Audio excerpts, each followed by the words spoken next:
Tata. Okay. Okay. Oh, you like it, Tata? I'm feeling better, Tata? You're feeling better, Tata? What? Yes, that. Opo. You are sick again because you drunk on alcohol too what? Yes. You're going to be sick.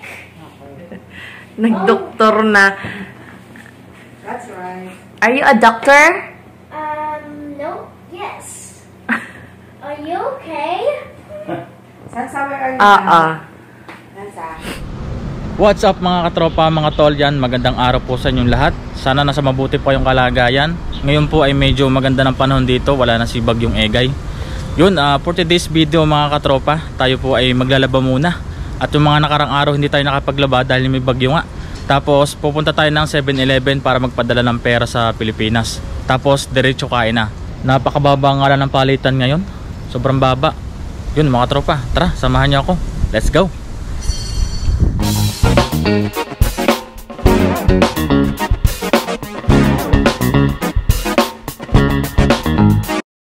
Yun mga tropa, nandito na tayo sa 7-Eleven at itatransact na natin yung pera.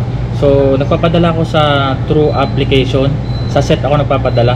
So napakababa nga lang ng palitan, 1.74. Hindi na tumaas. Sayang din kasi pag nagpadala ka ng marami, yung malakihan na pera. Kaya tayo magpapadala sa Pilipinas kasi nagka-emergency sa amin, sa family namin. Meron kaming pagsubok na pinagdadaanan ngayon. So bali nakapagpadala na ako kahapon ng pera, 30,000. Tapos ngayon magpapadala ulit tayo ngayon ng 20,000. So hindi kasi pwedeng 50,000 agad na sa peso yung ipadala. So ang maximum dito sa Taiwan, ang pwedeng ipadala sa True application is 20,000 NT. So yun, dalawang transaction. Kaya nga pala tayo magpapadala sa Pilipinas. Yan, nagkaroon po kami ng emergency. Ngayon po, nagkaroon po kami ng emergency sa Pilipinas sa family ko. Meron po kami pinagdadaan ng pagsubok ngayon. Yan, sa kasamang palad po, na-hospital po yung aking ama, yung aking tatay. Yan, nung last week, na-hospital na po siya. Gawa ng, nagsusuka po siya ng dugo. Tapos po, yun nga, nakitahan ng doktor na meron daw pong 3 ugat na naputol sa kanyang tiyan. Tapos kaya nagsusuka ng dugo. Ngayon, tapos po, nung after 3 days, nakalabas na po siya ng ospital. Yun, after 2 days naman po, masama po ulit yung pakiramdam niya. Nanghihina daw po siya. Tapos, lumalaki yung tiyan niya. Yun pala, tapos dinala po sa ospital ulit. Yan. Bali pa 3 araw na po sa ospital. Dinala sa ospital po. Tapos sabi ng doktor, meron daw pong tubig yung tiyan niya. Hindi ko lang po alam bakit nagkatubig yung tiyan niya. Siguro po dahil sa madami po siyang iniinom na gamot. Hindi pa po nakaka-recover yung liver niya. Kaya po nagkaroon po ng ganon. So sabi naman po ng doktor, stage 1 pa lang daw po. So yun, magagamot pa naman po. Tsaga-tsaga lang talaga. Yan, shoutout po sa mga kababayan natin. Yun, mahalin po natin ang ating mga magulang. Yan, iparamdam po natin sa kanila na mahal po natin sila. Sa ngayon, sana po makarecover na nga po yung tatay ko. At sana bumalik na po yung tunay na sigla niya. Yan, at sana lumakas na po siya. Yan, may awa ang Diyos. Hindi tayo niya pababayaan. Ayan, nananalangin po ako araw-araw. Yun po, sana hindi na po siya magkasakit. Yan, sana lumakas na po siya at bumalik na po yung kanyang kalakasan. Yun, ito din yung isang mahirap sa pagiging OFW. Yung tipong gusto mo nang umuwi pero hindi pa pala. Kasi meron kang dapat unahin. Yun, kung may balak kang maging OFW, dapat malakas ang loob mo. Dapat matatag ka. Yan, dapat hindi ka mo homesick kasi yun ang kalaban mo. Pero soon as possible, magbabakasyon na rin tayo sa Pilipinas. Yan, wait lang tayo. So yun mga tropa, tara, ipadala na natin yung pera at kailangan na sa Pilipinas. 1, 2, 3, 4, 5, 6, 7, 8, 9, 10, 11, 12, 13 NT. Bali ito sa peso, 20,000.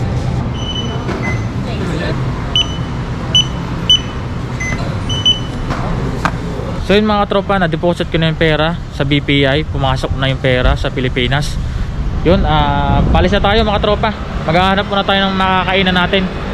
Hindi pa ako nag-uumagahan. So tara mga tropa, let's go. Welcome back po ulit sa aking YouTube channel. At kung bago ko pa lang po sa aking YouTube channel, ay huwag niyo pong kalimutang mag-subscribe. At hit mo na din po notification bell para updated po kayo lagi sa mga susunod kong upload ng mga video. Yun, maraming salamat po. Kailangan na naman tayong DRG. Yan. Saka na tayo bibili niyan. Family muna ang ating uunahin bago yung ating gustong bilhin. Para tindi ang panahon, sana magkaroon din tayo niyan. Family first muna. Yun mga tropa, dumating ang ating in-order na chicken wings tsaka fried rice. Yun. Ito po yung chicken wings, yan. Tsaka ito yung fried rice natin. Kain mga tropa. Kain po.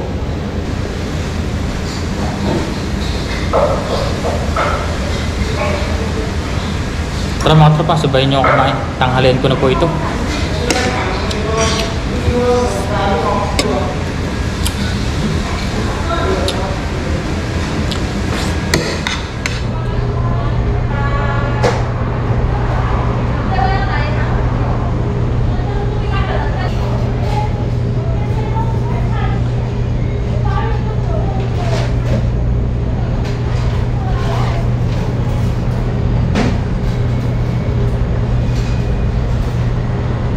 Yun, okay na mga tropa. Yan, umiikot na yung ating lalabhan. Balikan natin after 31 minutes. Yan, 31 minutes bago matapos. Tapos dryer natin dito mamaya. Bali 6 siya available. May available pa isa, wala laman. Yun, tapos na, hindi pa kinukuha. Yun mga katropa, nakapag-dryer tayo. Yun, babalikan natin after 20 minutes. Pupunta muna tayo dito sa kabila. Dito sa 8th Street Living Mart. Magtitikin tayo ng mga maleta at saka mga iba pang gamit. Tara, samahan nyo ako mga tropa. Tawid tayo. Napakainit nga lang. Kakambas tayo dito ng mga ibang gamit.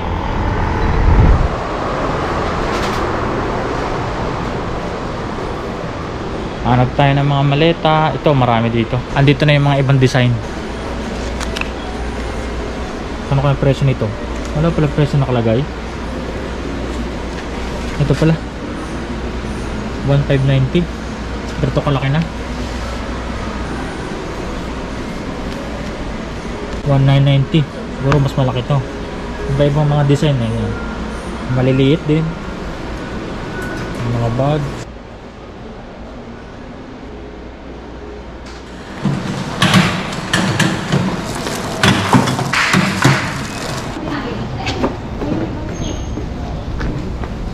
Tapon tayo ng basura mga katropa.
Yun mga katropa, magandang umaga po sa inyong lahat.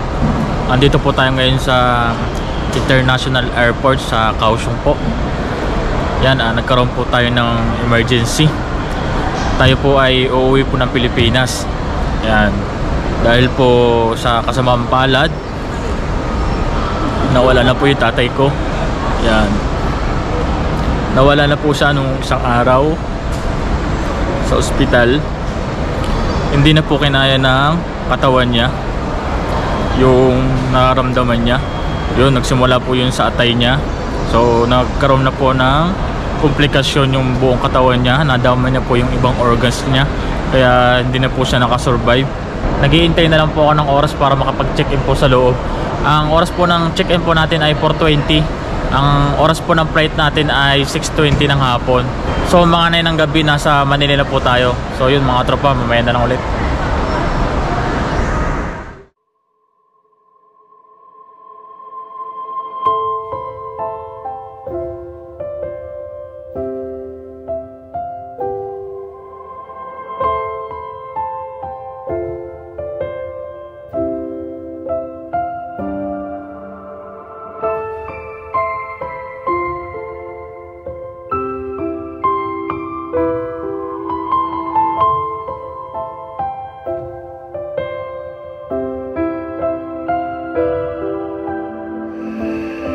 Captain Jeremy Barrios, assisted by Captain Ronald Senko and First Officer Timothy Nang.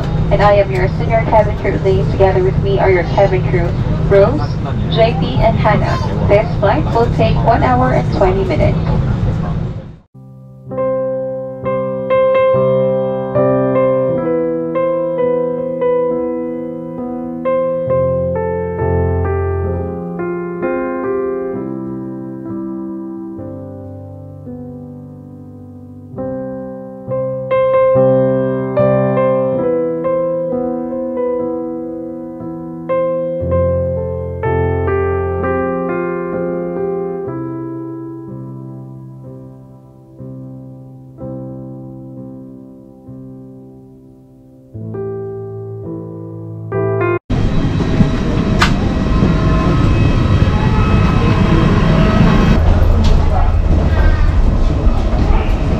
Na tayo mga katropa sa Pilipinas.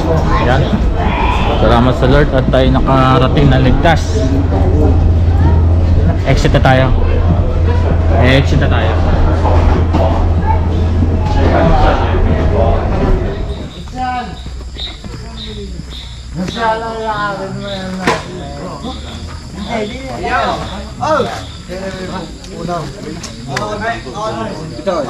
Itam. Dai.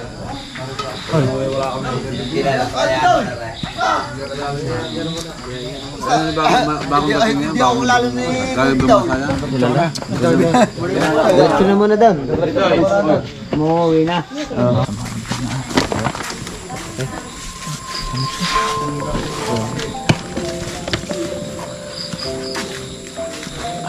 Tuloy po. Layo na. Pretty boy.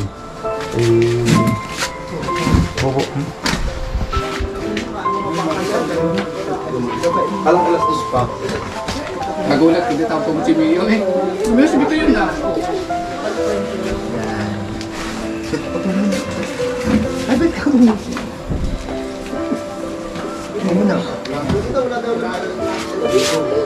Nakatulong yata kayo. Sabi ko, gigisingin ko siya.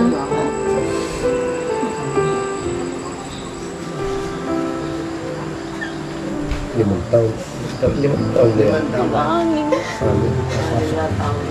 Walang pangalit namin. Diba? Dahil tinawa ko. Let's go.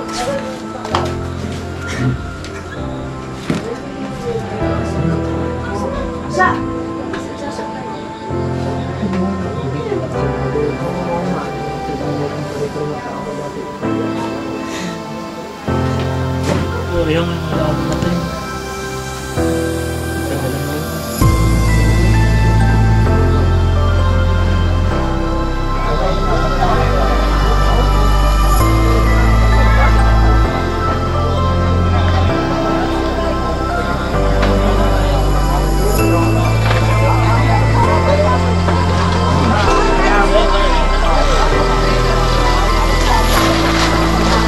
Yan, try tayo iakwarin ka na. Ano, 60 na rin ako. 60 na rin.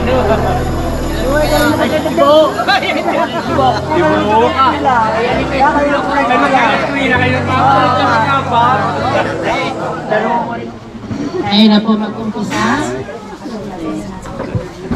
ngayon po ay tayo naririto para po sa parangal sa ating hepe. So ang lahat po ay inaayayahang tumahimik. Ilagay po natin ang ating mga sarili sa presensya ng Panginoon at tayo po ay manalangin. At nawa po Panginoon, ang aming gagawin ito na aktibidades at ang aming paghahatid sa huling kantungan kay Hepe, kami po Panginoon ay inyong gabayan. Masakit ay ating po talagang tatanggapin at lalaksan po ninyong loob. Condolence po sa lahat ng pamilya ni Hepe. Marami pong salamat. Si Hepe Wilson Dimiano po ay padalawa sa 6 na magkakapatid.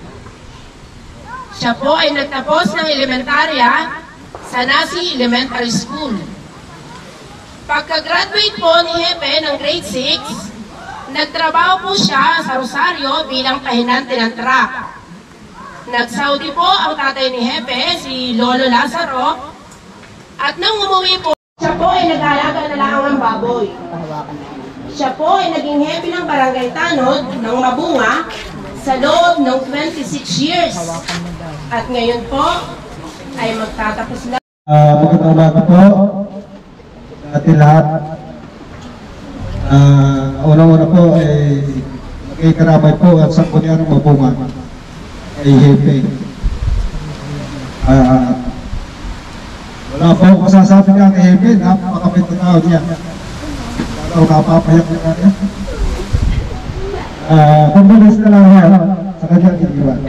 Kayang-kaya po ninyo nalampasan at alam naman po natin sa Hepe na sa magandang katayuan po. Yun lang po ang iisipin natin dahil lahat naman po tayo ay pupunta doon. Dangan nga lang po, nagkataon na naman sa Hepe. Pero tayo po ay hindi mo po tayo sabay-sabay, masama naman mo yung sabay-sabay, tayo po ay talagang dadating sa mga pagkakataon. Ating mga pagbiroan, basta patuloy na lang kami. Kasi magkikiliti, parang day pa ako mag-amang. Dahil di ko nagagawa yun sa akin ang main. Sige, pinagagawa ko.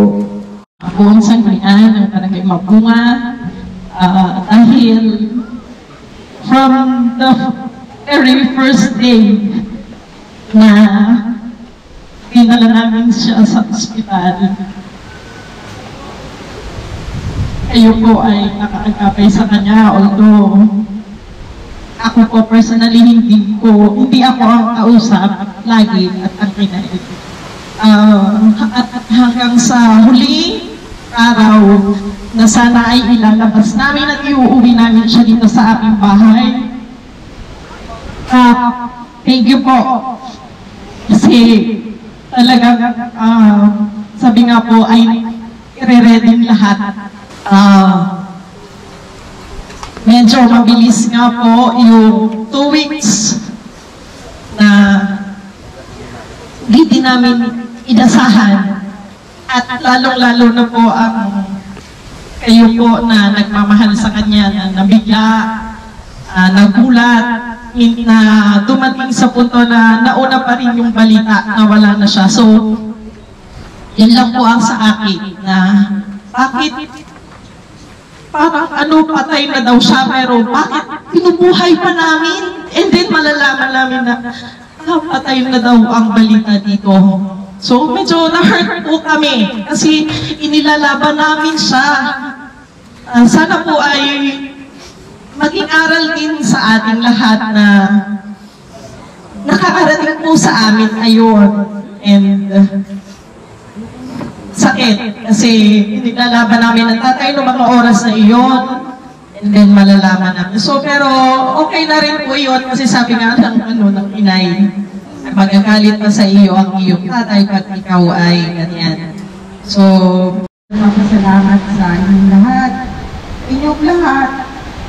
Dahil nakita na ko na kahit pala yung asawa ko ay ganyan lang siya. Ang daming nagmamahal sa kanya. Hindi ko din sukat akalain na talagang madami din pala na nagmamahal sa kanya sa aming pamilya. Ako po ay lubos na nagpapasalamat dahil hanggang simula nung siya'y ma-hospital. Hanggang sa ngayon, kami po ay hindi nyo iniwan. Ang akin lang pong masasabi sa aking asawa, siya po ay mahal na mahal po yan.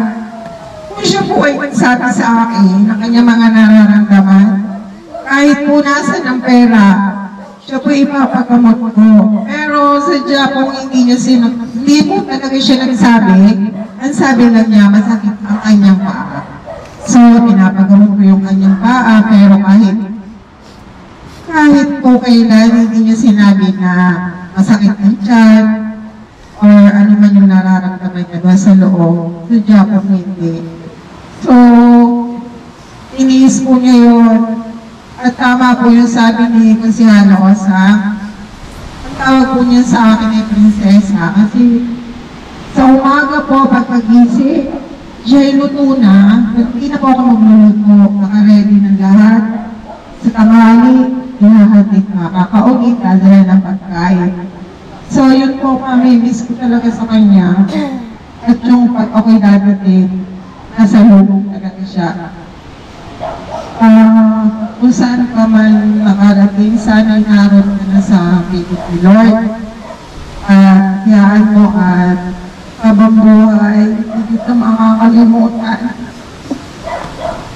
Love you, Tay. Salamat sa inyo lahat, sa aking family, sa aking inay nursing na nandito at sa mga kapatid. Salamat po. Thank you.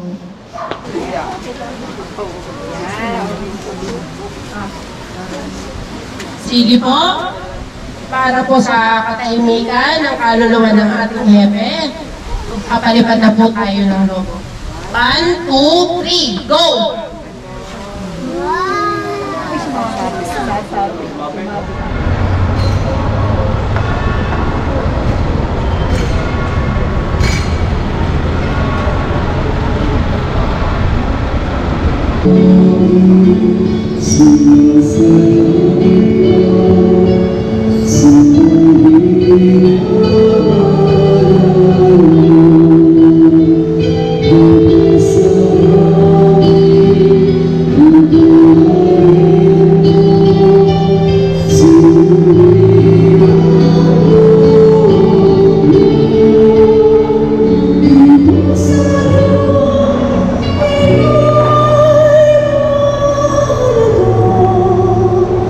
So